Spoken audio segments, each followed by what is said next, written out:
there's this kind of assumption that we must be a democracy, that democracy is good, we're all raised up, taking with mother's milk. Democracy is this weird thing that means all sorts of things to all sorts of people. But I think for the most part, we have no idea what democracy is. We have no experience of it. South Africa has been a democracy for 21 years. Out of, I don't know, when did people first inhabit Southern Africa? I think if you ask a lot of kids in our country, across the spectrum, you'll get a sort of thing going, well, democracy is good and I don't know how it works. So I think, we need to, one of the problems in this country when we talk about leadership is educate. And I think whatever you guys are studying and focusing needs to get into the education system. First of all, understand that a lot of people who present themselves as leaders, especially in politics in this country, have no intention of leading. It's a job, it's a pension.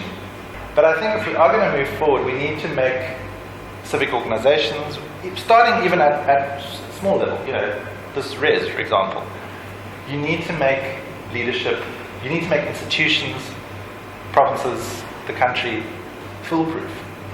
You need to make it leader-proof, or bad leader-proof.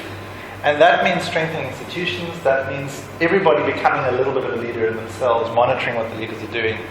And it's interesting, like Germany, Mr. Adenauer's country, thanks obviously to its big wake-up call during the war, after the war, has made itself kind of idiot-proof. Like when you try and be an idiot fascist in Germany, everybody goes, listen, sit down. Just calm down. They don't go, oh my God, drama, drama, drama, and create schisms and debates. They just go, there is no debate. Okay? We're not having this conversation because you're wrong, and we know this because we're grown-ups who understand this stuff. So sit down and let's move along.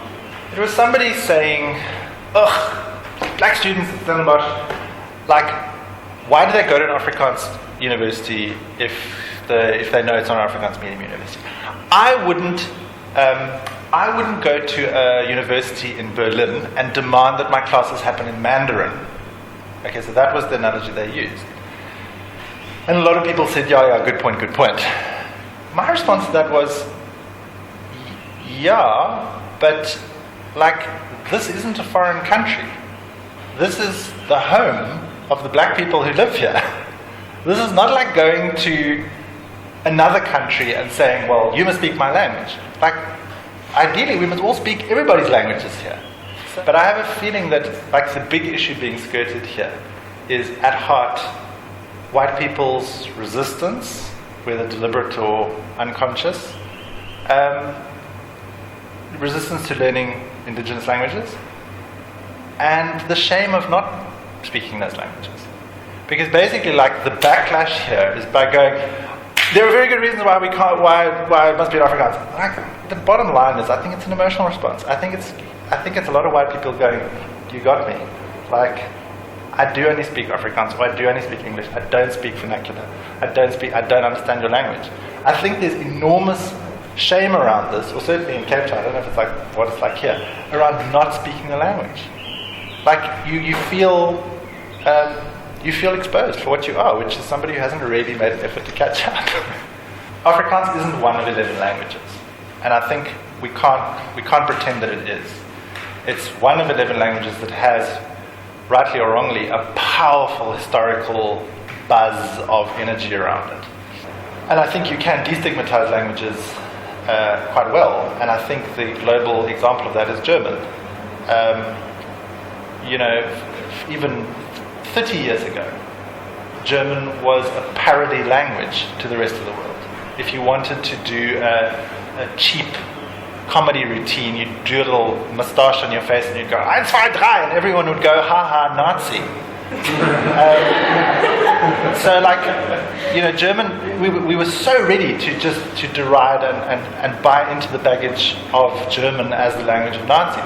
Now, today there's an article or there's a tweet from The Economist that studying German is cool. Everybody's studying German. Germany is this cool, multi-culti kind of happening place. I studied German at the Goethe Center. They're so cool and everything is funky and cool. It's like German has destigmatized itself, but I think it's done that by an enormously conscious confrontation of its historical baggage. every German child learns about the crimes of the forefathers. Every German NGO goes out of its way to embrace the lessons of the 20th century.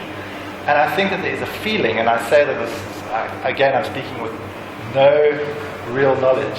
I think there is a feeling that the owners of Afrikaans, the establishment, the hierarchy, whiteness, Afrikaans whiteness, has not gone out of its way to learn any lessons, to confront that past. And I think on a person-by-person basis, you will find many Afrikaners. I mean, the liberal Afrikaners are the most liberal guys out there. You get into an argument with them and you come away feeling like a kind of imperialist, racist bastard. But I think as a group, as a generalized group, and again, I don't know if that's healthy to talk about that, but as a group, I think there is a feeling that Afrikaans-speaking white people have not done the hard work that Germans, for example, have.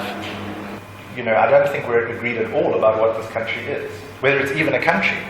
I think that we've all grown up learning the map. We assume South Africa is that shape, with the little bit that goes up at Kuruman and then the northwest and around. That's a colonial line on a map. That's just a cartographer going, this is the Union of South Africa. I sometimes am amazed at this idea of South Africa. If you consider the distance from Cape Town to Pretoria, is the same distance from London to Warsaw.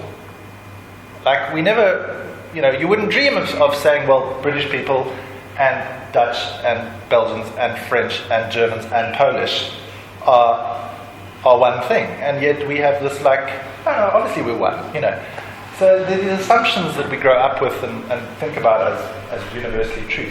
South Africa is a colonial project. The South Africa we know as South Africa. It was once colonists arrived, they created this creature that turned into South Africa. And this creature is a colonial project. And like any colonial project, it is about exploitation of what's there. So if that is your view of South Africa, that it is a sort of strange leftover blob of colonialism, then do we need leaders? Do we need revolutionary leaders? Do we need managers? Like, how do you run a leftover colonial project? Or do you bin it and do you start again? So I think social media has now removed us. When we developed language, we stopped pretending to pick ticks off each other. And now I think with social media, we've evolved one step further, where we've stopped pretending to talk about anything with each other. Now we're just going, here's something interesting I saw, or I'm having a sandwich, and hoping that someone is out there. So I think that we can't confuse social media with any kind of sharing of any kind of reality.